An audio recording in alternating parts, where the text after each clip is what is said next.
Screen கரெக்டா தெரியுதாப்பா? Screen கரெக்டா தெரியுதா? அப்படியா? கொஞ்சம் சரிம்மா. ஓகேவா? ம். எல்லாருமே உங்க ஃபோனை லேண்ட்ஸ்கேப்ல திருப்பிக்கங்க. சினிமா பார்க்குறப்ப திருப்புவீங்களா ஃபோனை, அந்த மாதிரி திருப்பிடுங்க. அந்த லேண்ட்ஸ்கேப்ல. அப்பதான் ஃபுல் ஸ்க்ரீன் தெரியும், அதுக்காக சொல்றேன். இப்போ கரெக்டா தெரியுதா?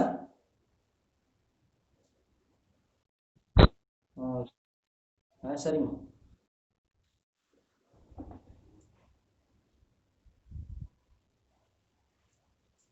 இன்னும் ஒரு 2 நிமிஷம் வெயிட் பண்ணலாமா?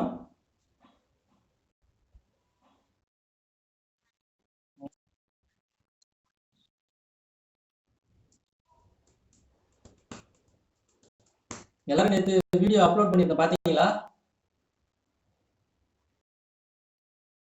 டவுன்லோட் பண்ணா எவ்வளோமா இதுக்கு போகுது டேட்டா? அந்த யூடியூப் வீடியோ டவுன்லோட் பண்ணீங்களா யாராவது?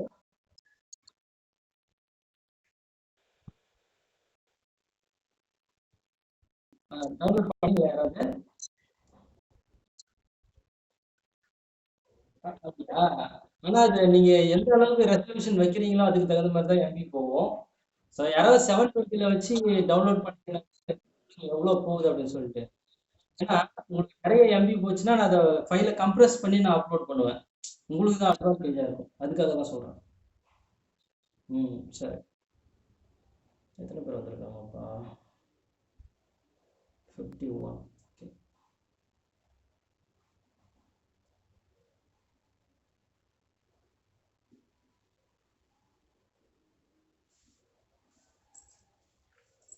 ரைட், நம்ம ஸ்டார்ட் பண்ணிடலாம்னு நினைக்கிறேன். ம்.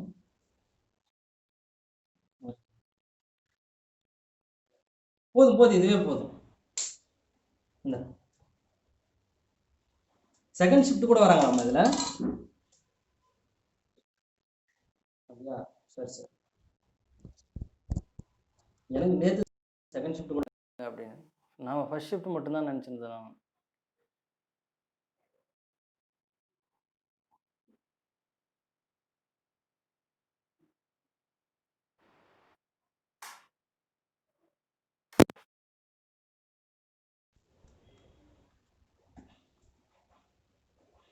இப்போ நான் நேற்று மாதிரியே மைக் போட்டு தான் கிளாஸ் எடுக்க போகிறேன்.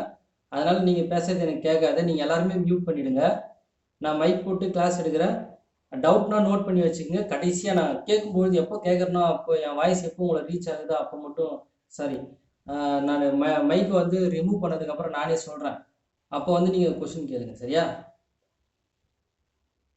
நீங்கள் இப்போ நான் க்ளோஸ்அப்பில் தான் வச்சுருக்கிறேன். நீங்கள் நோட்ஸ் எடுக்கிறதா இருந்தாலும் எடுத்துக்கலாம், இல்லை அப்படியே இன்ஸ் எடுக்கிறதா இருந்தாலும் எடுத்துக்கலாம், சரியா? இப்போ நான் மைக் அட்டாச் பண்ணிடுறேன்.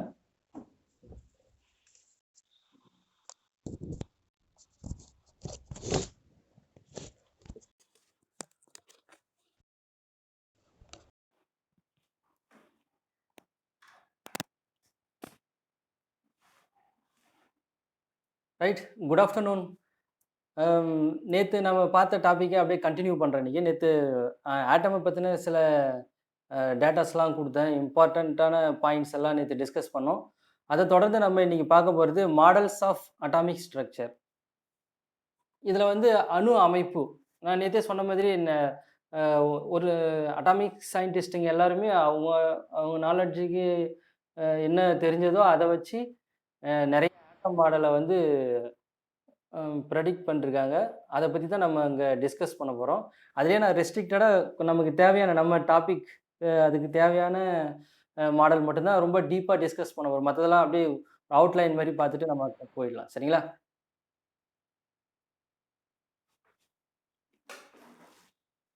இப்போ அடிக்கடி கொஞ்சம் கேமரா வந்து மூவ் ஆகும். அதனால் நீங்கள் ஒன்றும் டிஸ்டர்ப் ஆகாதீங்க. உங்கள் ஃபோன் ஏதோ சரியில்லை அப்படின்ற மாதிரி நினச்சிக்காதீங்க. நான் தான் அட்ஜஸ்ட் பண்ணி வைப்பேன்.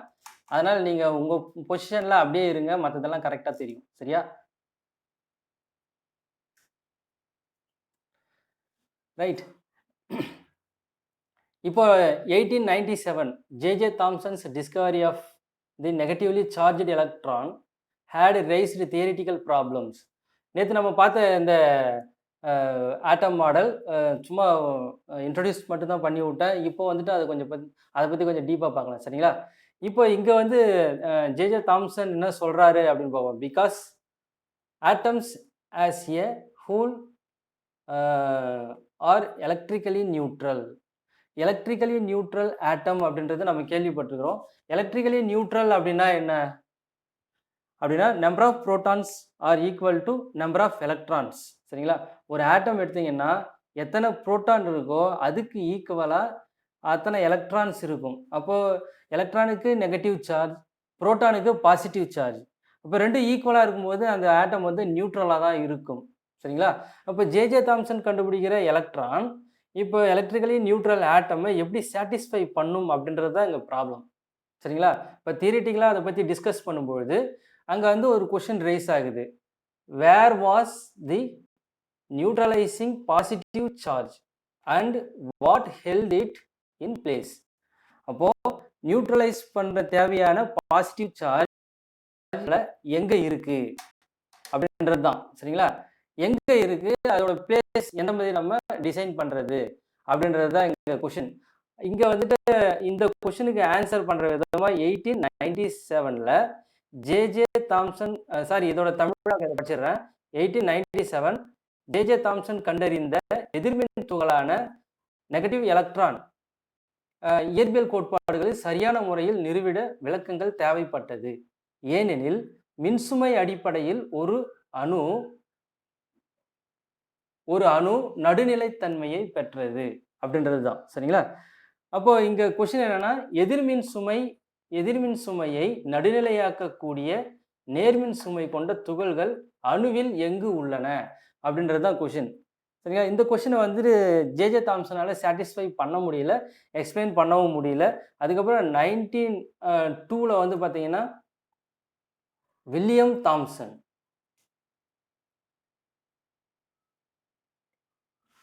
ஓகே ஒரு நிமிஷம்,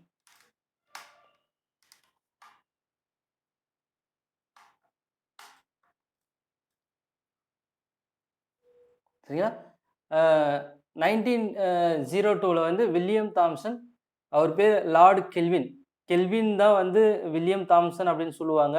நீங்கள் நெட்டில் சர்ச் பண்ணி பார்த்தீங்கன்னா வில்லியம் தாம்சன் போட்டிங்கன்னா தான் வரும். கெல்வின்னு போட்டால் மேக்ஸிமம் வர்றதுக்கு வாய்ப்பு இல்லை. ஏன்னா வில்லியம் தாம்சன் அப்படின்றது அவருடைய ஃபேமஸான நேம். சரிங்களா? இப்போ proposed first model atom is a sphere. இவர் தான் வந்து ஒரு ஆட்டம் வந்து ஸ்பியராக தான் இருக்கும் அப்படின்றத சொல்கிறார். அதுக்கப்புறம் of uniformly distributed positive charge. இங்கே மேலே வரைஞ்சிருக்கிற இல்லைங்களா, இந்த மேலே வரைஞ்சிருக்கிறேன்ல இந்த டயக்ராம் தான் அங்கே வந்துட்டு அவர் எக்ஸ்பிளைன் பண்ணிருக்காரு ஃபஸ்ட்டு ஆட்டம் மாடலில். சரிங்களா? இப்போது proposed first model atom is a sphere of uniformly distributed positive charge about 1 angstrom in diameter. அவர் அந்த ஆட்டமோட சைஸையும் சொல்லிட்டார், 1 ஆங்ஸ்ட்ராம் தான் இருக்கும் அப்படின்றதையும் அவர் வந்து சொல்லிட்டார். சரிங்களா? இப்போ இதோட அட்வான்டேஜ் என்னன்னு பார்த்தீங்கன்னா, இவர் வில்லியம் தாம்சனோட அவர் ஆட்டம் மாடலோட அட்வான்டேஜ். சரிங்களா? Inherently stable. சரிங்களா? இன்ஹெரண்ட்லி அப்படின்னா இயல்பாக அப்படின்ற மீனிங்லேயே எடுத்துக்கலாம், இயற்கையாக அப்படின்னு நம்ம எடுத்துக்கலாம். இயல்பான நிலைத்தன்மை கொண்டது அணு அப்படின்றது அவரோட அடிப்படை கருத்து. சரிங்களா? If the electrons were displaced they would attempt to return to their original positions. அப்போது ஒரு நிலைத்தன்மை இருக்குது அப்படின்னா ஒரு இன்ட்ராக்ஷனில் நம்ம போயிட்டு வரோம் அப்படின்னு வச்சுக்கோங்க.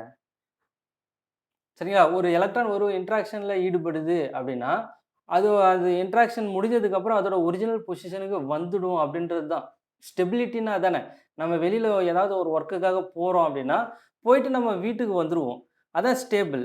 சரிங்களா? அதே மாதிரி தான் ஒரு எலக்ட்ரான் ஒரு ஆர்பிட்லேருந்து இன்னொரு ஆர்பிட்டுக்கு போகுதுன்னா ஒரு எனர்ஜி எமிட் பண்ணுறதோ அப்சர்வ் பண்ணுறதோ எதுவாக இருந்தாலும் அந்த ஒர்க்கை முடிச்ச உடனே அதோட ஒரிஜினல் பொசிஷனுக்கு வந்துடும் அப்படின்றது தான் இங்கே வந்து வில்லியம் தாம்சன் அடிப்படையாக வச்சு சொல்கிற ஆட்டம் மாடல். சரிங்களா? அதுக்கப்புறம் பார்த்தீங்கன்னா 1904, ஒரு நிமிஷம், 1904 நகோகா ஹான்டாரோ சரிங்களா? நகோகா ஹான்டாரோ அப்படின்ற ஒரு சயின்டிஸ்ட். இவரெல்லாம் நம்ம சிலபஸ்லயும் பார்த்துருக்க மாட்டோம். வேற எங்கேயும் பார்த்துருக்க மாட்டோம். ஏன்னா இவங்க சொன்ன ஆட்டம் மாடல் எல்லாமே வந்து பேசிக், ஃபண்டமெண்டலா இருக்கும். ஆனா தியரிட்டிக்கலா இவங்க சில டிராபேக்ஸ் இருக்கிறதால இவங்க பேரெல்லாம் நமக்கு தெரியறதுக்கு வாய்ப்பு கிடையாது. ஃபேமஸான சயின்டிஸ்ட்டுங்களோட பேர் மட்டும் தான் நமக்கு தெரியும். ஏன்னா பிளானிட்டரி மோஷன்ல ஆட்டம் மாடல்னாலே நமக்கு ஞாபகம் வர்றது பிளானிட்டரி மோஷன் தான்.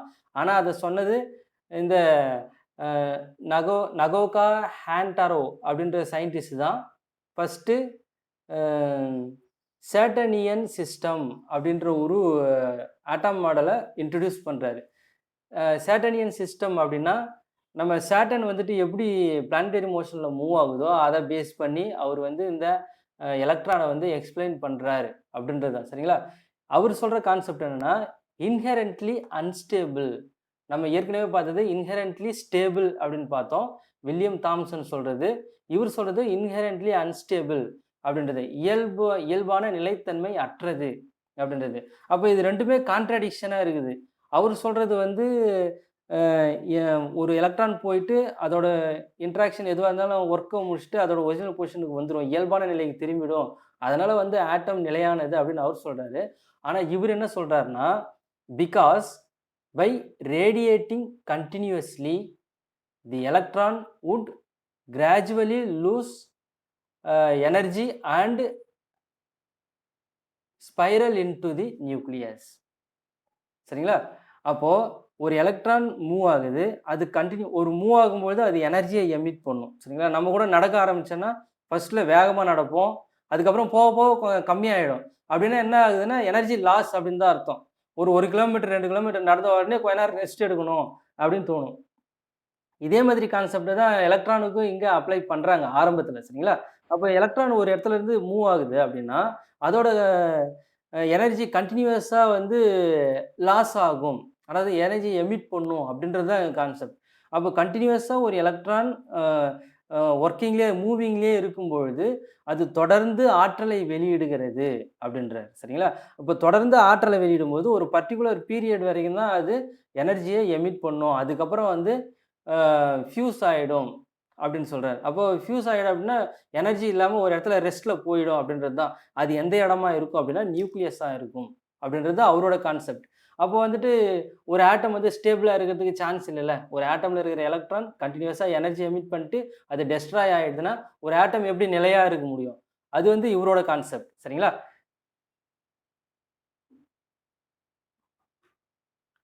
இந்த படம் தான் அந்த ஸ்பைரல் பாத். சென்டரில் இருக்கிறது வந்து நியூக்ளியஸ், இது வந்து எலக்ட்ரான், நெகட்டிவ் எலக்ட்ரான். இதோட ஸ்பைரல் பாத் இது. இது கண்டினியூஸ்லி ரேடியேட்டிங். அப்போ ஒரு எலக்ட்ரான் மூவ் ஆகும்போது கண்டினியூஸாக ரேடியேஷனை எமிட் பண்ணுது. அப்படி எமிட் பண்ணும்போது அது எனர்ஜி லாஸ் ஆகும். அந்த எனர்ஜி லாஸ் கண்டினியூஸாக இருக்கும்பொழுது ஆட்டோமேட்டிக்காக அதோடைய எனர்ஜி குறைஞ்சி அது ஒரு ஸ்பைரல் பாத்தில் தான் மூவ் ஆகிறதுக்கு வாய்ப்பு இருக்குது. ஃபைனலாக எங்கே போகும்னா நியூக்ளியஸில் போய் விழுந்துடும் இந்த எலக்ட்ரான் அப்படின்றது தான். இப்போ நம்ம பார்க்குறோம் இல்லைங்களா, இதுதான் வந்து கிளாசிக்கல் தியரி ஆஃப் ஆட்டம் அப்படின்றது. இப்போ கிளாசிக்கல் தியரி பிரகாரம் நம்ம எதை பற்றியெல்லாம் பேசுகிறோம் அப்படின்னா எலக்ட்ரானோட பாத், அதோட ஆர்பிட் அப்படின்னு அர்த்தம். அதுக்கப்புறம் எலக்ட்ரான், அதுக்கப்புறம் நியூக்ளியஸ். இது மூணுத்தை பற்றியும் பேசுறது தான் கிளாசிக்கல் தியரி. சரிங்களா? இப்போ குவாண்டம் தியரி அப்படின்னா இங்கே நம்ம எனர்ஜியை பற்றியும் பேசலை, அதோட டிஸ்டன்ஸ், டயாமீட்டர்ஸ் அதை பற்றி எதுவுமே பேச கிடையாது. சரிங்களா? இப்போ இது வந்து கிளாசிக்கல் தியரி. குவாண்டம் தியரியில் என்ன சொல்கிறாங்க அப்படின்றத அடுத்தது நம்ம பார்க்கலாம். சரிங்களா?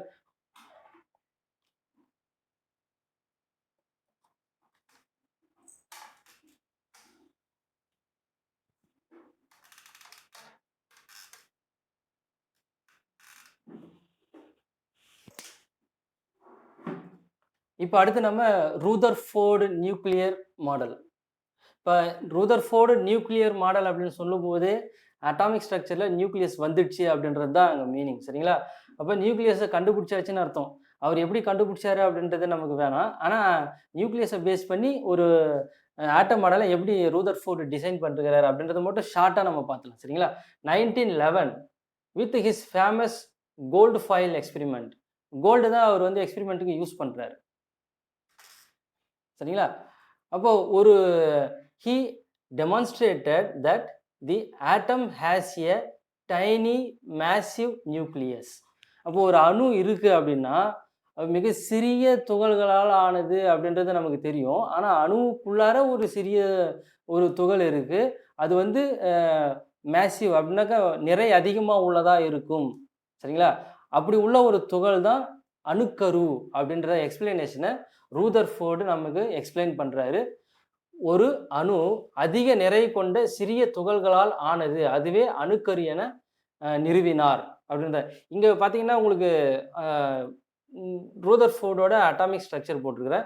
இங்க சென்டர்ல இருக்கிறது வந்து நியூக்ளியஸ். அத சுத்தி இருக்கிறது எலக்ட்ரான் ஆர்பிட். அதுல ப்ளூ கலர்ல இருக்கிறது எல்லாமே எலக்ட்ரான்ஸ். அதுக்கப்புறம் பார்த்தீங்கன்னா, இது வந்து நியூக்ளியஸ். கிரீன் கலர்ல இருக்கிறது புரோட்டான். ப்ரவுன்ல இருக்கிறது வந்து நியூட்ரான்ஸ். சரிங்களா? இப்போ இது சென்டர்ல நியூக்ளியஸ் இருக்கு. ஒவ்வொரு ஆர்பிட்லயும் ஒவ்வொரு எலக்ட்ரான் சுத்தி வர மாதிரி நான் உங்களுக்கு படம் காட்டியிருக்கிறேன். ஆனா எத்தனை எலக்ட்ரான் ஒரு ஆர்பிட்ல இருக்கு அப்படின்ற டவுட் எல்லாம் இப்போ உங்களுக்கு வேணாம். சரிங்களா? ஜஸ்ட் ஒரு ஆட்டம் மாடல் அவர் எப்படி டிசைன் பண்ணார் அப்படின்றதுக்காக நான் இது வந்து போட்டு காட்டியிருக்கிறேன். சரிங்களா? Right. But difficult to explain the chemical behaviour of atoms. இப்போ பார்த்தீங்கன்னா, நம்ம லாஸ்ட் கிளாஸ்ல பார்க்கும்பொழுதே மாஸ் அப்படின்ற ஒரு விஷயம் நம்ம இங்க கால்குலேட் பண்ணோம். ஒவ்வொரு டைஅட்டாமிக் மாலிகுல் அப்படின்றப்ப ஹைட்ரஜன் என்ன மாஸ்ல இருக்கும், ஆக்சிஜன் என்ன மாஸ்ல இருக்கு, அந்த மாதிரிலாம் கால்குலேட் பண்ணாங்க அப்படின்றத நம்ம சொன்னோம். அப்போ ஒரு மாஸ் அப்படின்ற ஒரு விஷயம் தான் ஒரு ஆட்டமோட கெமிக்கல் ப்ராப்பர்ட்டியும் எலக்ட்ரிக்கல் ப்ராப்பர்ட்டி இந்த மாதிரி எல்லாத்தையுமே டிசைட் பண்றது. சரிங்களா? அப்போ இவரோட ஆட்டம் மாடலை வச்சு கெமிக்கல் பிஹேவியரை வந்து எக்ஸ்பிளைன் பண்ண முடியல இவரால். சரிங்களா? He suggested that the charge on the nucleus was the most important. இவரோட மெயின் தீம் என்ன அப்படின்னா, ஒரு அணு இருக்கு அப்படின்னா அதில் வந்து சென்டர் போர்ஷனில் கண்டிப்பாக பாசிட்டிவ் சார்ஜ் இருக்கணும் அப்படின்றது தான் இவரோட ஸ்ட்ராங்கான கான்செப்ட். அப்போ தான் வந்து ஒரு ஒரு ஆட்டம் வந்து ஸ்டேபிளாக இருக்கும் அப்படின்றத மட்டும்தான் இவர் கான்சென்ட்ரேட் பண்ணி ரிசல்ட்டாக கொடுத்தாரு. சரிங்களா? கேரக்டரிஸ்டிக் ஆஃப் தி ஆட்டம். சரிங்களா? இம்பார்ட்டன்ட் கேரக்டரிஸ்டிக் ஆஃப் தி ஆட்டம். சரிங்களா?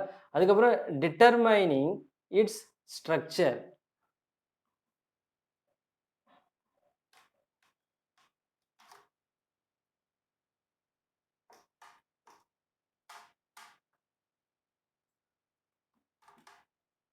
சரிங்களா? அப்போ அவர் சொல்ற தீம் என்ன அப்படின்னா, charge charge of the nucleus. அதுக்கப்புறம் பார்த்தீங்கன்னா, அதோட ஸ்ட்ரக்சர் டிட்டர்மினேஷன். இது 2 தான் ரூதர்ஃபோர்டோட நியூக்ளியர் மாடல்ல. சரிங்களா? But Mendeleev's periodic table of the elements. Mendeleev's வந்து பீரியாடிக் டேபிள டிசைன் பண்ணிருக்கிறாரு. எதை வச்சு டிசைன் பண்ணிருக்கிறாரு? Mass number. சரிங்களா? இப்போ மாஸ் அப்படின்ற ஒரு விஷயம் தான் அங்க வைட்டல் ரோலா இருக்கிறது. எதுல? பீரியாடிக் டேபிள்ல. அத பேஸ் பண்ணி தான் எல்லா எலிமெண்ட்டையுமே ஆர்டர் பண்ணிருக்கிறாங்க. அப்போ இந்த பீரியாடிக் டேபிள்ல வந்துட்டு இருக்கிற ப்ராப்பர்ட்டீஸ் எல்லாத்தையுமே ரூதர்ஃபோர்டு நியூக்ளியர் மாடலை வச்சு எக்ஸ்பிளைன் பண்ண முடியுமான்னா, முடியாது அப்படின்றது தான் இங்க ரிசல்ட். சரிங்களா? ஏன்னா அட்டாமிக் மாஸ் அப்படின்றது ரொம்ப முக்கியமான விஷயம். It responsible for the structure and chemical behaviour of atoms. அப்போ இவர் ஸ்ட்ரக்சரை வந்துட்டு எக்ஸ்பிளைன் பண்ணிடுறாரு இவரோட மாடல் வச்சு. ஆனால் கெமிக்கல் பிஹேவியரை வந்து அவரால் எக்ஸ்பிளைன் பண்ண முடியல அப்படின்றது தான் இங்கே கன்க்ளூஷன். எங்கன்னா ரூதர்ஃபோர்டு நியூக்ளியர் மாடலில். சரிங்களா? இதுக்கப்புறம் பார்த்தீங்கன்னாக்கா போர் ஷெல் மாடல். போர் கூடு மாதிரி. சரிங்களா? 1913 quantized shell model proposed by Bohr. Quantized shell model. சரிங்களா? கூடு மாதிரி.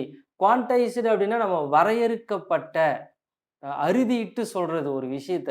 அதை தான் நம்ம குவான்டைஸ்டு அப்படின்னு நம்ம சொல்றோம். இப்போ குவான்டைஸ்டு ஷெல் மாடல் அப்படின்னா, ஒரு ஆட்டம் இருக்குன்னா, ஒரு ஹைட்ரஜனோ ஹீலியமோ இருக்குன்னா, அது இந்த மாதிரி தான் இருக்கும் அப்படின்ற ஒரு வரையறையை கொடுக்கறது தான். சரிங்களா? அந்த மாதிரி ஒரு ஷெல் மாடலை போர் வந்து ப்ரப்போஸ் பண்றாரு. சரிங்களா? He explained how electrons can have stable orbits around the nucleus. சரிங்களா? இவரும் ஃபர்ஸ்ட் ஸ்ட்ரக்சர் டிட்டர்மினேஷன் தான் பண்றாரு. ஒரு நியூக்ளியஸை சுற்றி ஒரு ஆர்பிட்ல எலக்ட்ரான்ஸ் எப்படி மூவ் ஆகுது அப்படின்றதுல தான் இவரு கான்சென்ட்ரேட் பண்றாரு. சரிங்களா?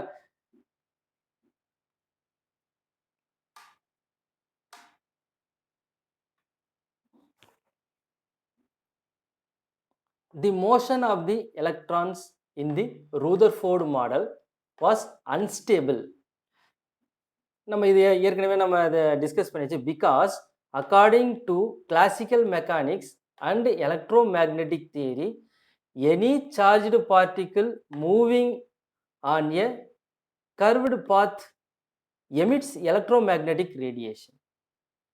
இப்போ நீங்கள் இதெல்லாம் ஃபிசிக்ஸில் நம்ம தெரிஞ்சுக்க வேண்டிய பேசிக் கான்செப்ட்டுங்க, சரிங்களா? அப்போது ரூதர்ஃபோர்டு மாடல்லேருந்து ஒரு எக்ஸ்ப்ளனேஷனை போர் கொடுக்குறாரு. எந்த மாதிரி கொடுக்குறாரு அப்படின்னா, ஒரு எலக்ட்ரான் மூவ் ஆகுது, சரிங்களா? அந்த மூவ் ஆகும்பொழுது அதோட பாத் வந்து சர்க்குலர் பாத்தாக இருந்தால் அது வந்து கண்டிப்பாக எலக்ட்ரோ மேக்னெட்டிக் ரேடியேஷனை எமிட் பண்ணும் அப்படின்றது தான் எங்கள் basic idea according to classical mechanics and electro magnetic theory, சரிங்களா? கிளாசிக்கல் மெக்கானிக்ஸில் நிறைய பேர் கான்செப்ட் சொல்லிருக்காங்க. எலக்ட்ரோ மேக்னெட்டிக் தியரினா மேக்ஸ்வெல் தான் ஃபர்ஸ்ட். அதுக்கப்புறம் நீங்கள் எந்த சயின்டிஸ்ட் வேணாலும் நீங்கள் சேர்த்துக்கலாம். அது கூட இவங்க எல்லாரும் சொன்ன பேசிக் ஐடியா என்னன்னா, ஒரு சார்ஜ் சர்க்குலர் பாத்தில் மூவ் ஆகும்போது எலக்ட்ரோ மேக்னெட்டிக் ரேடியேஷனை எமிட் பண்ணும் அப்படின்றது தான், சரிங்களா? அப்போ does the electrons would lose energy and spiral into the nucleus, சரிங்களா? Raising stability problem. ஆல்ரெடி நம்ம போட்ட அதே கிளாசிக்கல் கான்செப்ட் தான். இங்கே ஸ்பைரல் பாத் சொன்னோம் இல்லைங்களா? இந்த ஸ்பைரல் பாத்தில் போகும்போது அன்ஸ்டேபிளாக இருக்கும் அப்படின்ற ஒரு கான்செப்ட் நம்ம எக்ஸ்பிளைன் பண்ணல. அதே கான்செப்டை தான் மறுபடியும் நீல்ஸ் போர் வந்து இங்கேயும் சொல்கிறாரு, சரிங்களா? அப்போது ஒரு ஆட்டம் எப்படி ஸ்டேபிளாக இருக்க முடியும்? ஆனால் இயற்கையில் நம்ம எல்லாமே பார்த்தா எல்லாமே ஸ்டேபிளாக தான் இருக்குது, சரிங்களா? அப்போ ஸ்டேபிளாக இருக்கும் பொழுது இது அன்ஸ்டேபிள் சொல்கிறத வந்து எப்படி ஏற்றுக்க முடியும் அப்படின்றது தான். அப்போ அவர் வந்து அதுக்கு அடுத்தது பார்த்தீங்கன்னா, இங்கே போட்டிருக்கிறது வந்து போர் ஷெல் மாடல், சரிங்களா? n = 1, n = 2, n = 3, n = 4 அப்படின்றது குவாண்டம் நம்பர்ஸ், சரிங்களா? அதுக்கப்புறம் சென்டரில் இருக்கிற பாயிண்ட் வந்து நியூக்ளியஸ். இங்கே ப்ளூ கலரில் இருக்கிறது எல்லாமே எலக்ட்ரான் ஆர்பிட்ஸ், சரிங்களா? அப்புறம் இங்கே வந்துட்டு இது ஒவ்வொரு ஆர்பிட்லேயும் இருக்கிற எலக்ட்ரான்ஸ், சரிங்களா? இப்போ இங்கே வந்து பார்த்தீங்கன்னா எலக்ட்ரான் டிரான்சிஷன் ஒரு ஆர்பிட்ல இருந்து இன்னொரு ஆர்பிட்டுக்கு மூவ் ஆகிறது.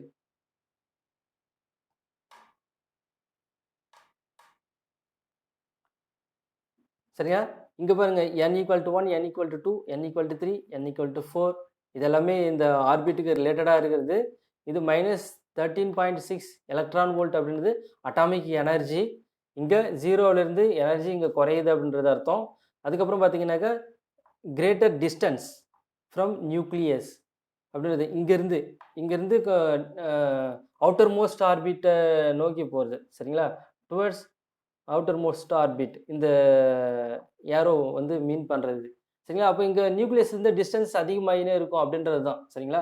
அப்போ இங்கே எனர்ஜி லெவல் எந்த மாதிரி வேரி ஆகுது அப்படின்றத காட்டுறதுக்காக தான் இந்த ஷெல் மாடல் டயக்ராம்.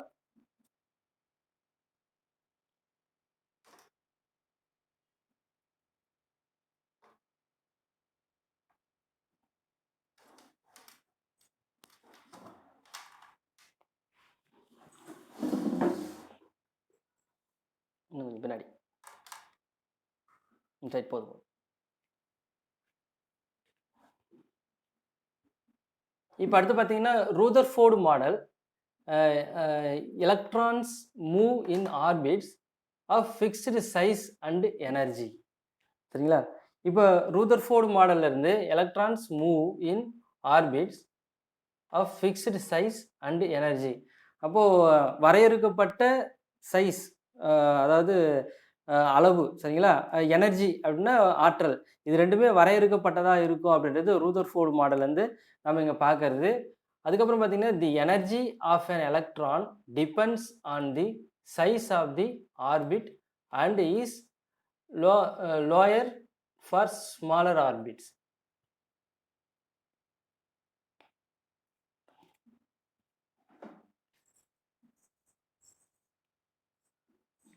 ஒரு நிமிஷம் வெயிட் பண்ணுங்க, தண்ணி குடிச்சிட்டு.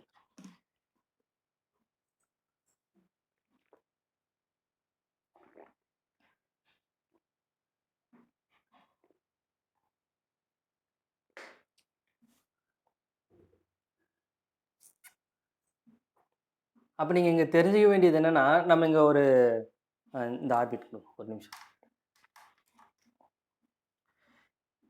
இங்க பாருங்க. இந்த டயகிராம் எப்படி வரையணும் அப்படின்னா, இங்க நியூக்ளியஸ் இருக்கு இல்லைங்களா? இங்க ஃபர்ஸ்ட் ஆர்பிட் வரையும்பொழுது, இந்த நியூக்ளியஸுக்கும் ஃபர்ஸ்ட் ஆர்பிட்டுக்கும் இடையில ஒரு டிஸ்டன்ஸ் நம்ம வரைவோம். அது செகண்ட் ஆர்பிட் போடும்பொழுது, இந்த ஃபர்ஸ்ட்டு ஆர்பிட் வரையிறோம்ல, இந்த டிஸ்டன்ஸை விட அதிகமா தான் நம்ம வரையணும். சரிங்களா? இப்போ அதுக்கு அடுத்தது வரையும்போது, செகண்ட் ஆர்பிட்ட விட டிஸ்டன்ஸ் அதிகமா தான் வரையணும். அதுக்கப்புறம் தேர்ட் ஆர்பிட்ட விட டிஸ்டன்ஸ் அதிகமா தான் வரையணும். சரிங்களா? அப்ப டிஸ்டன்ஸ் அதிகமாக அதிகமாக அ என்னென்ன வேரியேஷன் இருக்கு அப்படின்றது தான் இங்க போர் வந்துட்டு டீட்டெயிலா எக்ஸ்ப்ளைன் பண்றாரு. சரிங்களா? அப்போ இந்த நியூக்ளியஸுக்கு பக்கத்திலேயே ஒரு ஆர்பிட் இருக்குல்ல, ஆல்மோஸ்ட் இது பக்கத்திலேயே இருக்கிறதால, இப்போ நியூக்ளியஸ்க்கு ஒரு சைஸை நம்ம குடுக்குறோம் அப்படின்னா, இந்த ஃபர்ஸ்ட் ஆர்பிட்டுக்கும் ஏறக்குறைய அதே சைஸா தான் இருக்க வாய்ப்பு இருக்கு. ஏன்னா ரொம்ப க்ளோஸ்டா இருக்குது பாருங்க இது 2மே. சரிங்களா? அப்ப இது நியரஸ்ட் வேல்யூல தான் இருக்கும். நியூக்ளியஸ்க்கு ஒரு டயாமீட்டர் குடுக்குறோம்னா, அந்த டயாமீட்டரோட நியரஸ்ட் வேல்யூல தான் ஃபர்ஸ்ட் ஆர்பிட்டும் இருக்கும். அப்படின்றது தான். சரிங்களா? இது நமக்கே நல்லா தெரியுது. நீல்ஸ் போரும் அதே கான்செப்ட்ட தான் நமக்கு வந்து எக்ஸ்ப்ளைன் பண்றாரு. சரிங்களா? அப்போ the energy of an electron depends on the size of the orbit. இப்ப நான் சொன்னேன்ல, அதுதான் சைஸ் ஆஃப் தி ஆர்பிட். சரிங்களா? அப்போ அதோட எனர்ஜி வந்து அந்த ஆர்பிட்டோட சைஸ பொறுத்து இருக்கும். அப்படின்றத அவர் இங்க கிளியராவே எக்ஸ்ப்ளைன் பண்றாரு. And is lower for smaller orbit. அப்ப அ ஸ்மாலர் ஆர்பிட்டா இருந்தா எனர்ஜி கம்மியா இருக்கும். சரிங்களா? அப்போ ஆர்பிட் பெருசா இருந்தா எனர்ஜி அதிகமா இருக்கும்.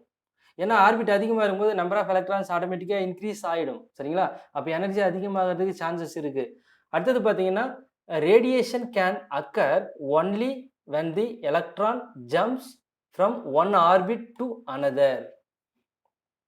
அப்போ ஒரு நியூக்ளியஸ்க்கு பக்கத்திலேயே இருக்கிறது ஸ்மாலர் ஆர்பிட். அவுட்டர் மோஸ்ட்ல இருக்கிறது பிக் ஆர்பிட். சரிங்களா? அப்ப இதுல 2த்துல எதுக்கு வந்து எனர்ஜி அதிகமா இருக்கும்? எதுக்கு கம்மியா இருக்கும்? அப்படின்னு பார்த்தீங்கன்னா, ஸ்மாலர் ஆர்பிட்டுக்கு தான் எனர்ஜி கம்மியா இருக்கும். பிக்கர் ஆர்பிட்னா எனர்ஜி அதிகமா இருக்கும். சரிங்களா? அப்போ எங்கிருந்து எங்க போகும்னா, நம்ம எக்ஸ்ட்ரா எனர்ஜி குடுக்க வேண்டியிருக்கும் அப்படின்றது நீங்க யோசிக்கணும். சரிங்களா? எப்போ எனர்ஜி ஒரு எலக்ட்ரான் வந்துட்டு ஒரு ஆர்பிட்ல இருந்து இன்னொரு ஆர்பிட்டுக்கு போகுது. சரிங்களா? இப்போ ஒரு நிமிஷம்.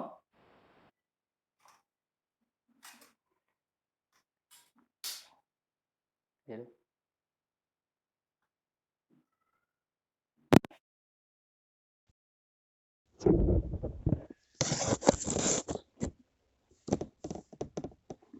ரைட். இந்த இந்த ஸ்ட்ரக்சர்ல பாருங்க. இது வந்து இன்னர் மோஸ்ட் ஆர்பிட். இது வந்து அவுட்டர் மோஸ்ட் ஆர்பிட். இப்போ நம்ம இங்க வந்து கான்செப்ட் நமக்கு என்னன்னா, energy of an electron depends on the size of the orbit. Size of the orbit and is lower for smaller orbit. இப்போ எனர்ஜி லோயரா இருக்கும் for smaller orbit. ஸ்மால் ஆர்பிட்டா இருந்தா எனர்ஜி கம்மியா இருக்கும் அப்படின்றது தான். அப்ப இங்க வாங்க. இங்க பாத்தீங்கன்னா இதுதான் ஸ்மாலர் ஆர்பிட். இங்க எனர்ஜி கம்மியா இருக்கு. இங்க பிக்கர் ஆர்பிட். இது வந்து எனர்ஜி அதிகமா இருக்கு. இப்போ ஒரு எலக்ட்ரான் இருக்கிறதா வச்சுப்போம். இப்போ தேர்ட் ஆர்பிட்ல ஒரு எலக்ட்ரான் இருக்கு. இந்த எலக்ட்ரான் வந்து செகண்ட் ஆர்பிட்டுக்கு டிரான்ஸ்ஃபர் ஆகுதா வச்சுப்போம். சரிங்களா? இதே எலக்ட்ரான் அடுத்த கேஸ்ல வந்துட்டு ஃபோர்த் ஆர்பிட்டுக்கு டிரான்ஸ்ஃபர் ஆகிறதா வச்சுப்போம். இப்போ வந்துட்டு எங்கேருந்து எங்கே போகிறதுக்கு எக்ஸ்ட்ரா எனர்ஜி தேவைப்படும் சொல்லுங்க பார்ப்போம். நான் மைக்கை ரிமூவ் பண்ணிட்டேன். இப்போ உங்கள்கிட்ட தான் கொஸ்டின் கேட்குறேன். யாருக்காவது ஆன்சர் தெரிஞ்சா சொல்லலாம்.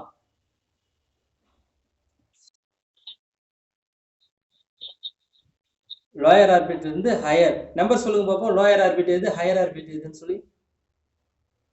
இப்போ n = 1, n = 2, n = 3, n = 4 கொடுத்துருக்குறேன். இப்போ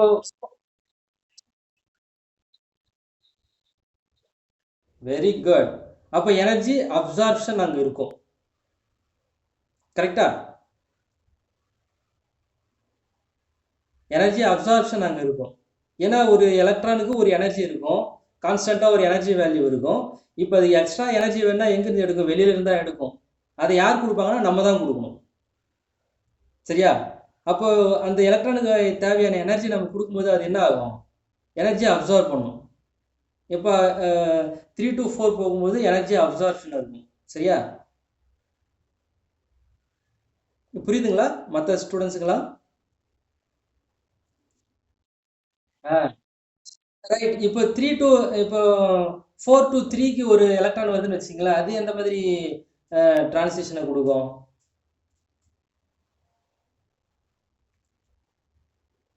அங்கிருந்து நமக்கு அவுட்புட் என்ன வரும்?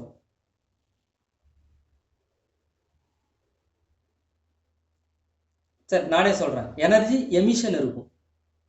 சரியா? எனர்ஜி எமிஷன் இருக்கும். ஏன்னா இங்க n equal to 1, n equal to 2, n equal to 3, n equal to 4.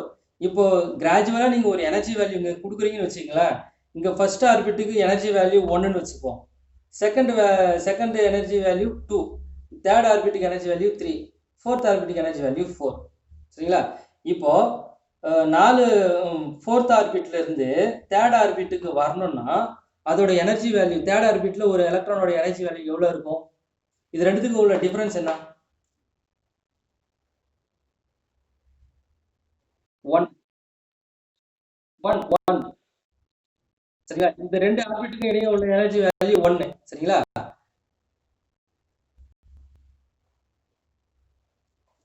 Energy difference 4ல இருந்து 3க்கு. இது ஒரு ஆர்பிட், இது ஒரு ஆர்பிட். இது 4க்கும் 3க்கும் எவ்வளவுப்பா டிஃபரன்ஸ்? 1. சரிங்களா? அப்போ இங்க ஃபோர்த் ஆர்பிட்ல இருந்து ஒரு எலக்ட்ரான் இங்க வரும்பொழுது அதோட எனர்ஜி வேல்யூ எவ்வளவா இருக்கணும்? 3 இருக்கணும். அப்போ அது என்ன பண்ணணும்? எனர்ஜி வேல்யூ 1 அமௌண்ட் உள்ள எனர்ஜியை வந்து லாஸ் பண்ணணும். அப்போ அது எமிட் பண்ணாதான் அது வந்துட்டு தேர்ட் ஆர்பிட்ல வந்து ஸ்டேபிளா இருக்க முடியும். சரிங்களா? புரியுதா இது உங்களுக்கு? புரியுதுங்களாமா? எல்லாருக்கும் புரியுதா? ரைட். இதுதான் எங்க பேசிக் கான்செப்ட். இதுதான் நம்ம எல்லா இடத்துலையுமே அப்ளை பண்றோம். இப்போதைக்கு இருக்கிற எல்லா கரண்ட் பிசிக்ஸ்ல பேசிக் ஐடியாஸ் நிறைய எப்படி சொல்றது, ஒரு 80% பேசிக் கான்செப்ட் எல்லாமே நீல்ஸ் போர் சொன்னது தான். அதனால தான் அவர் வந்துட்டு ஐன்ஸ்டீன் கூடவே இருந்தார், பெரிய டான் பிசிக்ஸ்ல.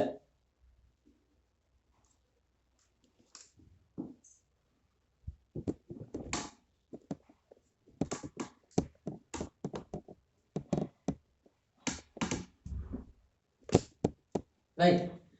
இப்போ பார்த்தீங்கன்னா தி ஆட்டம்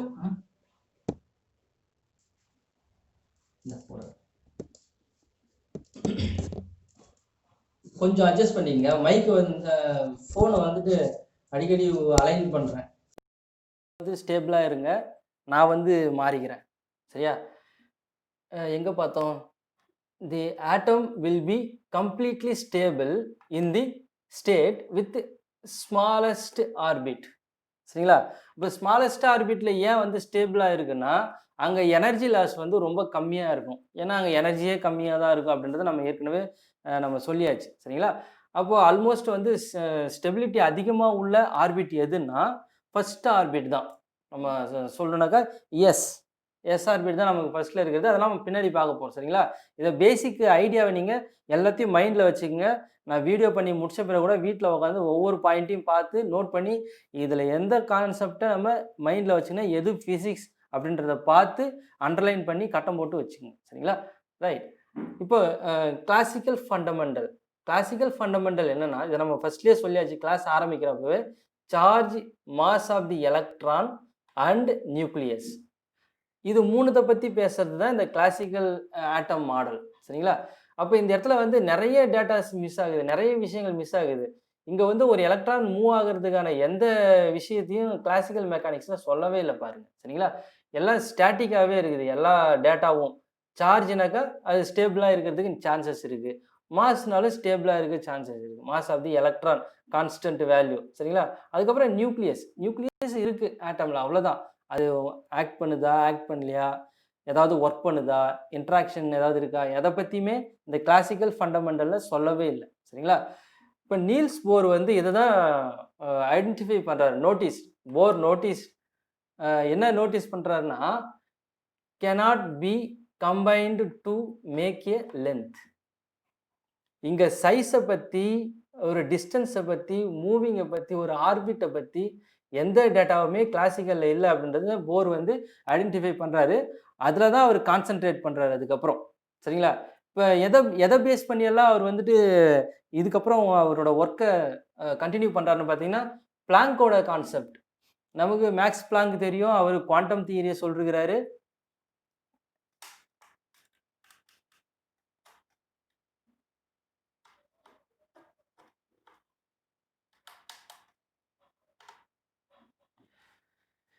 இப்போ மேக்ஸ் பிளாங்க் வந்துட்டு என்னென்ன கான்செப்டெல்லாம் சொல்லிருக்கிறாரு அப்படின்னா, the energy can only be emitted or absorbed in discrete amount called quanta. Quanta of energy நீங்கள் தெர்மோடைனமிக்ஸுக்கு போயிட்டு குவாண்டம் தியரி ஆஃப் அந்த தெர்மல் ரேடியேஷன் அப்படின்னு நம்ம ஒரு டாபிக் பார்த்துருப்போம். அதை நான் தான் நடத்தியிருப்பேன். பார்க்கலாம் எத்தனை பேர் கவனிச்சிருக்கிறீங்க. உங்களுக்கு ஞாபகம் வந்து உங்கள் மனசாட்சியை வச்சு அப்படியே நீங்கள் ரிமைண்ட் பண்ணிங்க. கிளாஸில் கவனிச்சிருந்தீங்கன்னா உங்களுக்கு கண்டிப்பாக ஞாபகம் வரும். சரிங்களா?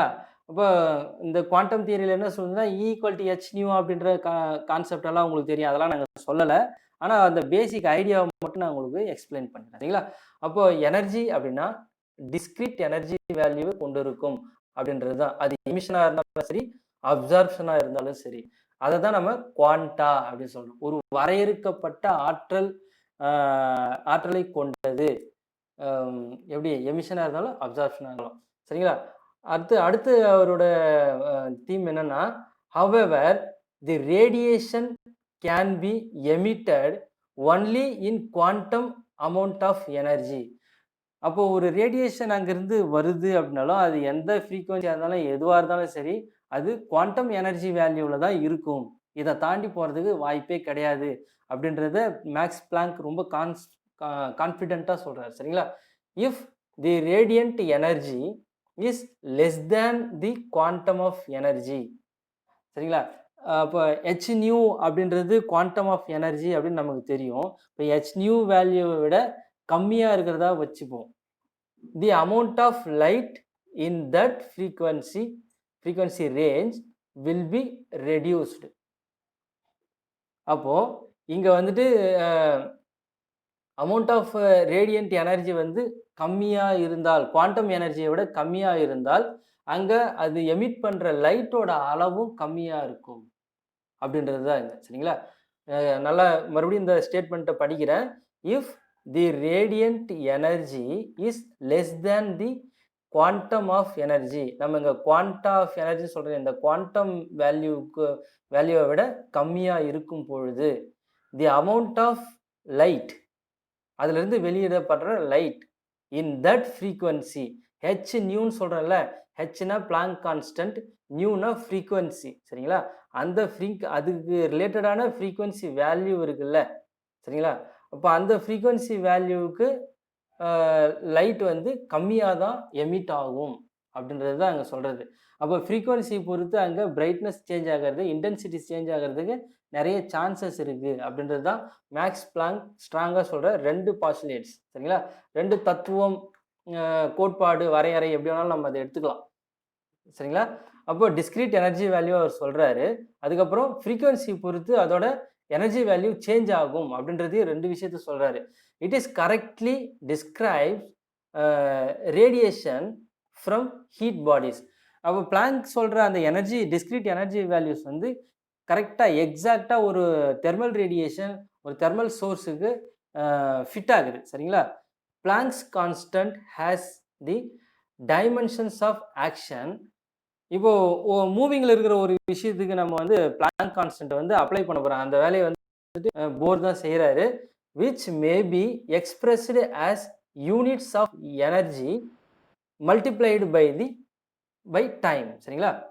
அப்போ டைமை பொறுத்து நம்ம ஃப்ரீக்வன்சி அப்படின்னும் பொழுது தான் நமக்கு டைம் ஆட்டோமேட்டிக்காக அங்கே வந்துடும். சரிங்களா? அதனால் அதுதான் வந்து எனர்ஜி வந்து டைமுக்கு ரிலேட்டடாக இருக்குது அப்படின்றது தான்.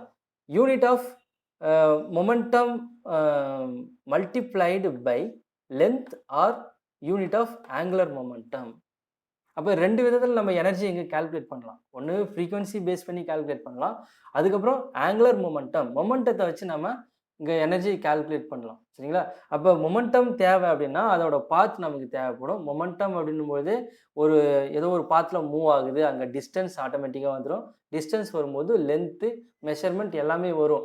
அப்போ ஆங்குலர் மொமெண்டத்தை வச்சு பார்க்கும்பொழுது தான் நம்ம ஒரு ஆர்பிட் எந்த சைஸில் இருக்கும், ஒரு ஆட்டமுக்கோ நியூக்ளியஸுக்கோ எவ்வளோ டயாமீட்டரை கொடுக்குறது, அது எந்த லென்த்தில் இருக்கும், அதுலேருந்து ஒரு வேவ்ஸ் வருதுன்னா அதோட வேவ் லென்த் என்ன அப்படின்ற எல்லா டேட்டாவையும் நம்ம இங்கே கொடுக்க முடியும். சரிங்களா? அதுக்கப்புறம் யூசிங் பிளாங்க் கான்ஸ்டன்ட். இங்கே வந்து போர் வந்து பிளாங்க் கான்ஸ்டன்ட்டை இங்கே தான் யூஸ் பண்ணுறாரு. Using Planck constant Bohr obtained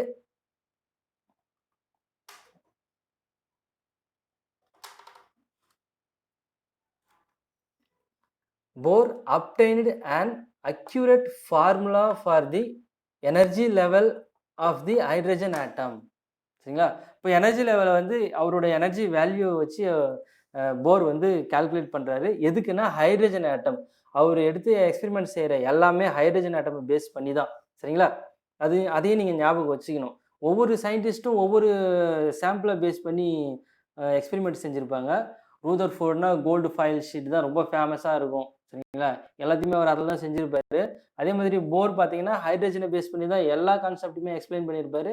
நேற்றே நான் கிளாஸ் எடுக்கும்போது சொன்னேன் 1 எலக்ட்ரான் சிஸ்டம் அப்படின்னு சொன்ன உடனே இப்போ மைண்டில் உங்களுக்கு எத்தனை பேருக்கு ஞாபகம் வருது ஹைட்ரஜன் அப்படின்னு சொல்லி நிறைய விஷயங்களை ஞாபகம் வச்சுக்கணும். கிளாஸ்னா உங்களை பார்த்து நான் யார் கவனிக்கிறீங்க கவனிக்கல அப்படின்னு கரெக்ட் பண்ணிவிடுவேன், அலைன் பண்ணிவிடுவேன். ஆனால் இப்போ என்னால் முடியாது.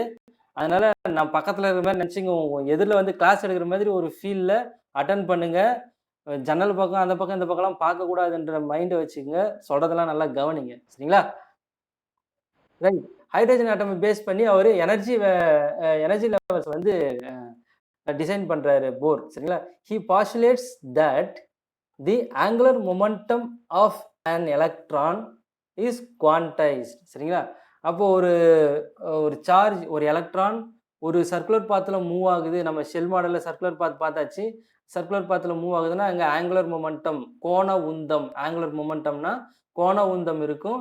இந்த கோண உந்தம் வந்து வரையறுக்கப்பட்டது, குவான்டைஸ்டு அப்படின்றத நீல்ஸ் போர் ஃபர்ஸ்ட் அனௌன்ஸ் பண்ணுறாரு. That is it can have only discrete values.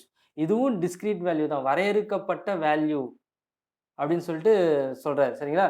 First நம்ம இன்ட்ரடியூஸ் பண்ணுறது நல்லா கவனிச்சிங்க. அட்டாமிக் ஸ்ட்ரக்சரில் charge, mass, electron, mass of the electron, அதுக்கப்புறம் நியூக்ளியஸ். இதை தாண்டி நம்ம எதை இன்ட்ரடியூஸ் பண்ணுறோன்னா ஆங்குலர் மொமெண்டம் அப்படின்ற விஷயத்தை இன்ட்ரடியூஸ் பண்ணுறோம். ஆங்குலர் மொமெண்டம் இஸ் குவான்டைஸ்டு அப்படின்றதையும் நம்ம இங்கே எக்ஸ்பிளைன் பண்ணுறோம். சரிங்களா? அது நீங்கள் நல்லா ஞாபகம் வச்சுக்கணும். இது எல்லாத்தையும் சேர்த்து தான் நம்ம பின்னாடி சிலபஸில் வர எல்லாத்தையுமே எக்ஸ்பிளைன் பண்ண போகிறோம். அதனால் நீங்கள் இது எல்லாத்தையும் மைண்டில் வச்சுக்கணும். He assumed that electrons obey the laws of classical mechanics by traveling around the nucleus in circular orbit. அப்போ கிளாசிக்கல் மெக்கானிக்ஸ் பிரகாரம் அது ஒரு சர்க்குலர் ஆர்பிட்டில் மூவ் ஆகுது அப்படின்றதெல்லாம் நம்ம ஏற்கனவே பார்த்தாச்சு. இப்போ ஒரு அணு வந்து ஒரு கிளாசிக்கல் கான்செப்டுக்கு ஒபே பண்ணுது அப்படின்னா அதோட சர்க்குலர் பாத்தில் அது மூவ் ஆகுது. அப்படி சர்க்குலர் பாத்தில் மூவ் ஆகும்போது அதோட ஆங்குலர் மொமெண்டத்தை நம்ம மெஷர் பண்ணலாம். அந்த angular momentum of an electron is quantize அப்படின்றது தான் இங்கே நீல்ஸ் போர் வந்து எக்ஸ்பிளைன் பண்ணுறது. சரிங்களா? Because of the quantization the electron orbit have fixed size and energies.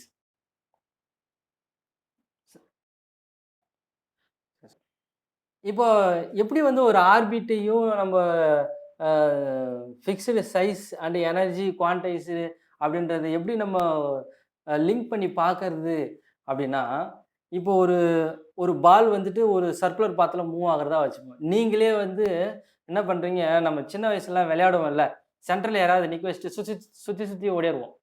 சரி, ரவுண்ட் அடிப்போம். சரியா? ஃபஸ்ட்டு நம்ம விளையாட ஆரம்பிக்கும் பொழுது கரெக்டாக ரவுண்ட் அடிப்போம். எனர்ஜெட்டிக்காக இருப்போம் அப்போது. சரியா? விளையாடுவோம். ஃபர்ஸ்ட் ரவுண்டு விளையாடுவோம், செகண்ட் ரவுண்டு விளையாடுவோம், தேர்ட் ரவுண்டு விளையாடுவோம், ஃபோர்த் ரவுண்டு விளையாட போகிறீங்கன்னு வச்சுங்களேன். அப்போ என்ன பண்ணுவீங்க, கொஞ்சம் தூரம் கரெக்டாக ரவுண்ட் அடிப்பீங்க. கொஞ்ச தூரம் பார்த்தீங்கன்னாக்கா அந்த சர்க்கிள்லேருந்து டீவியேட் ஆகிட்டு தூரமாக போவாங்க. யாராவது ஒருத்தன் பிடிச்சி உள்ளே தள்ளி விடுவான். சரிங்களா? அப்புறமா கரெக்டாக நம்ம மூவ் ஆகும். இல்லைன்னா நம்ம சென்டரில் யார் நிற்கிறாங்களோ அதுக்கு பக்கமாக போயிட்டு சுற்றுவோம் கொஞ்ச நேரம். மறுபடியும் வெளியில் வந்து சுற்றுவோம். இந்த மாதிரி நம்ம ஆர்பிட் வந்து அந்த இடத்துல சேஞ்ச் ஆகிடும். சரிங்களா? அப்போ வந்து எனர்ஜியும் சைஸும் கான்ஸ்டண்ட்டாக வரையறுக்கப்பட்டதாக இருந்தால் தான் பர்ஃபெக்ட் சர்க்கிள் வந்து அங்கே ஃபார்ம் ஆகும் அப்படின்றத நம்ம இதிலிருந்தே தெரிஞ்சுக்கலாம். சரிங்களா? அப்போ வந்து ஒரு வரையறுக்கப்பட்ட எனர்ஜி வேல்யூவும் சைஸும் இருந்தால் தான் வரையறுக்கப்பட்ட ஆங்குலர் மொமெண்டத்தை நம்ம ஒரு எலக்ட்ரான் ஆர்பிட்லேருந்து கால்குலேட் பண்ண முடியும் அப்படின்றத நீல்ஸ் போர் இங்கே ரொம்ப தெளிவாக சொல்கிறார். சரிங்களா? அப்போது தி ஆர்பிட் ஃபிக்ஸ்டு சைஸ், மறுபடியும் அந்த ஸ்டேட்மெண்ட்டை படிக்கிறேன். Because of the quantization, the electron orbit have fixed size and energies. சரிங்களா? அதுக்கப்புறம் the orbits are labeled by an integer. இப்போ நம்ம சார்ஜு, மாஸு, நியூக்ளியஸு, அதுக்கப்புறம் ஆர்பிட்டு, அதுக்கப்புறம் அதில் ஆங்குலர் மொமெண்டம்.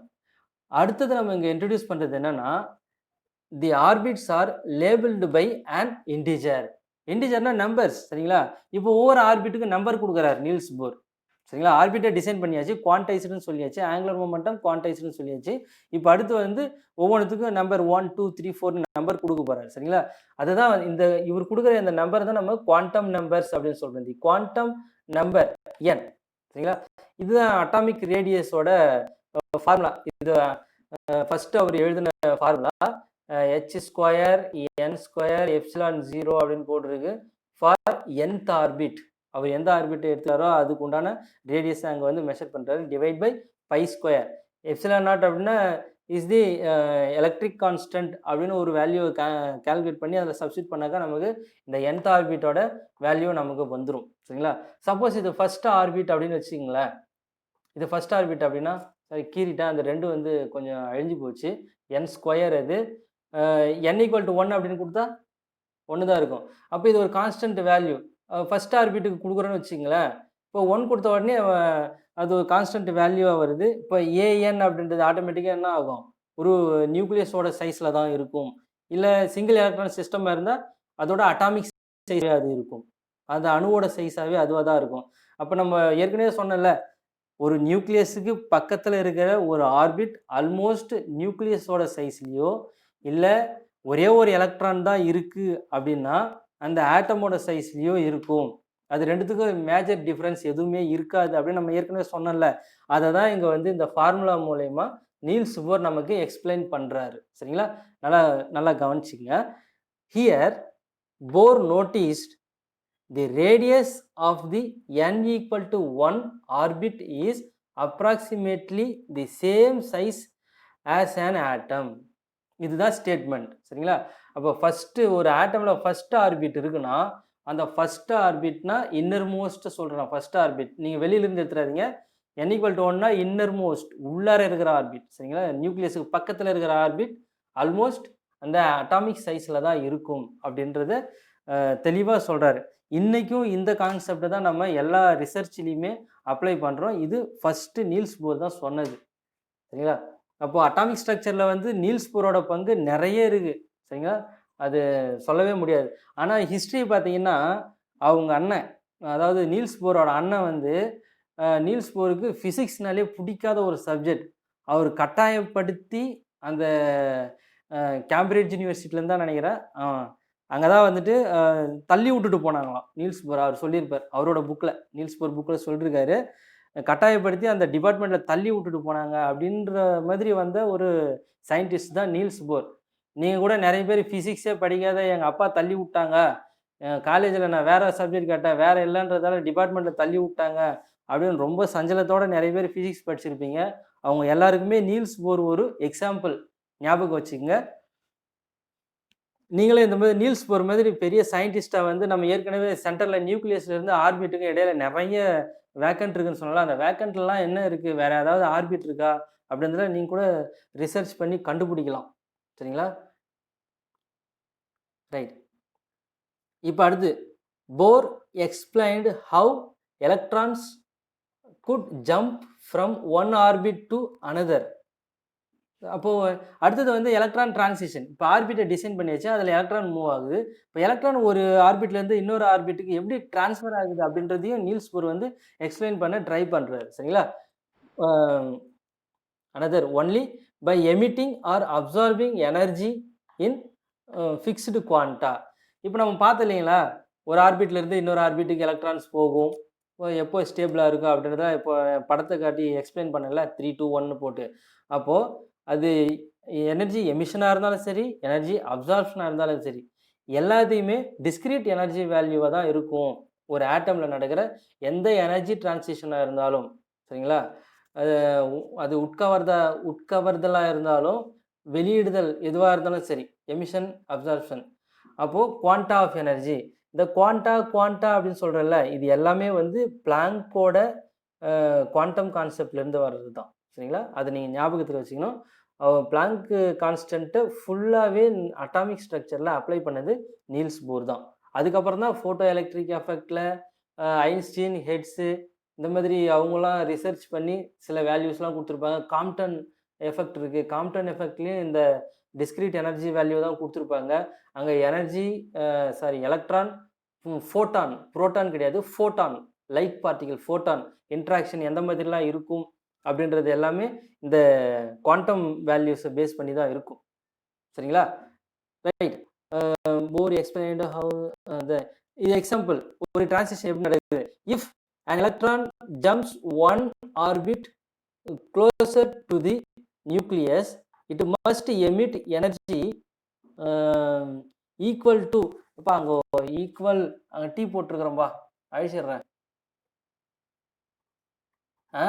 அது அழிச்சிடுங்க, இப்போ அழிய மாட்டேங்குது. சரி, energy equal to the difference of the energy. இப்போ இந்த கான்செப்ட் உங்களுக்கு புரியுதா? நம்ம ஏற்கனவே டிஸ்கஸ் பண்ணிட்டு தான் அங்கே வந்திருக்கிறோம்.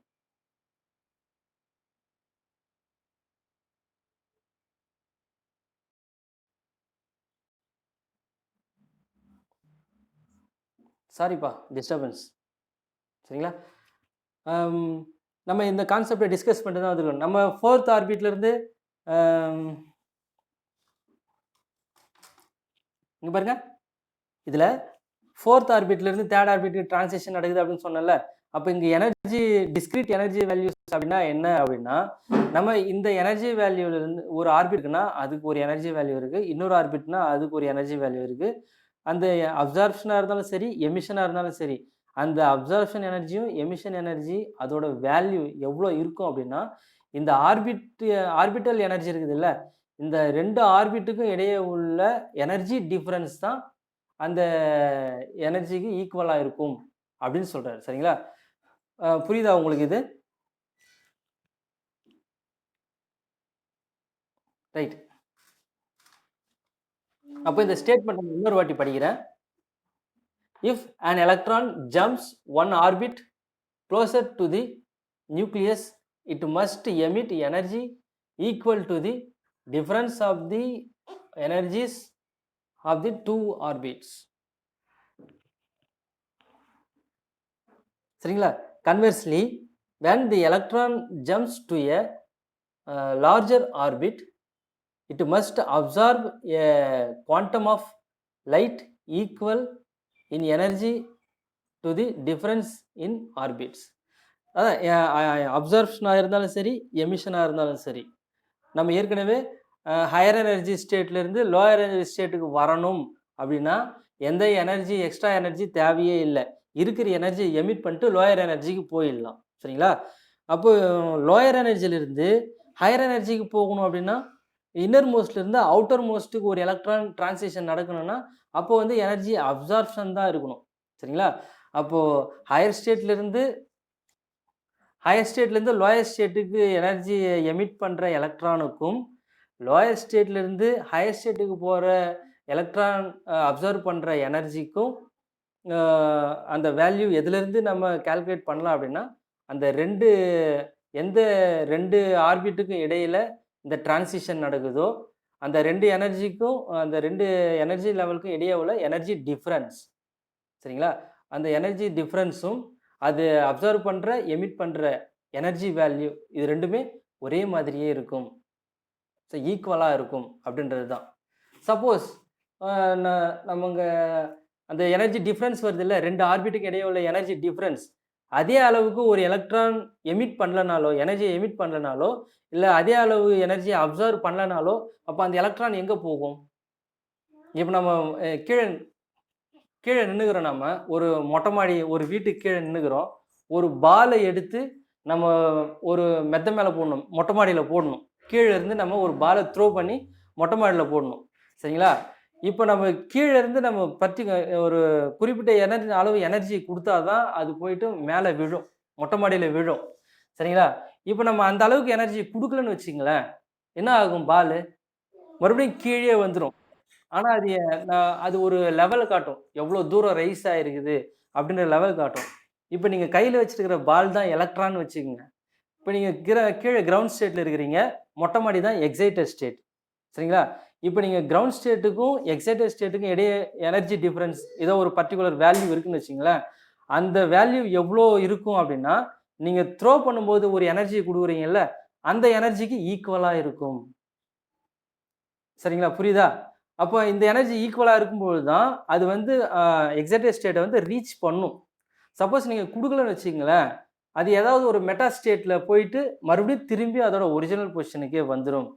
அப்ப நீங்க பா கரெக்ட்டான எனர்ஜி குடுத்து த்ரோ பண்ணலன்னா, அது போயிட்டு ஒரு இடத்துல திரும்பி வருதுல்ல, அத தான் நம்ம எக்ஸைட்டட் எனர்ஜி ஸ்டேட் அப்படின்னு நம்ம அப்ராக்ஸிமேட்டா எடுத்துக்கலாம்.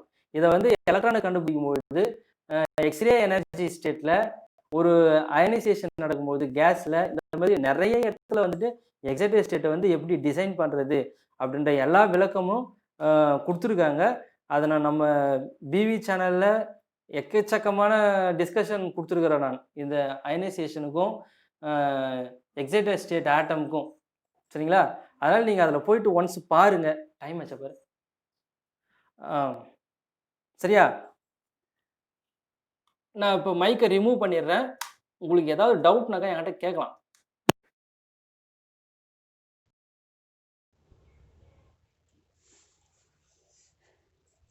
டைம் ஆயிடுச்சு. 1 ஹவர் ஆயிடுச்சு. அதனால கிளாஸ் இதோட நிறுத்திக்கிறேன் நான். சரிங்களா? இப்போ வந்துட்டு இன்னொரு கோடு கூட என்கிட்ட இருக்கு. டைம் இருந்தா பண்ணிடலான்னு பார்த்தேன். இத எக்ஸ்பிளைன் பண்ணவே டைம் சரியா போச்சு. யாருக்காவது ஏதாவது டவுட் அப்படின்னா கேட்கலாம். யாராவது டோட்டல் நம்பர் ஆஃப் ஸ்டூடண்ட்ஸ் எனக்கு மெசேஜ் பண்ணுங்களேன்.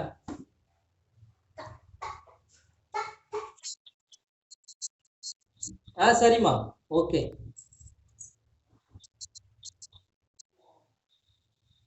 அப்படியா? சரி. சரிம்மா. இப்போ ஏதாவது டவுட்டா? டவுட் இருந்தா கேட்கலாம். எல்லாம் தேங்க் யூ சொல்லிட்டு கிளாஸ் முடிச்சுக்கலாம்.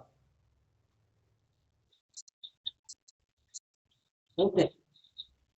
சரி, சரி.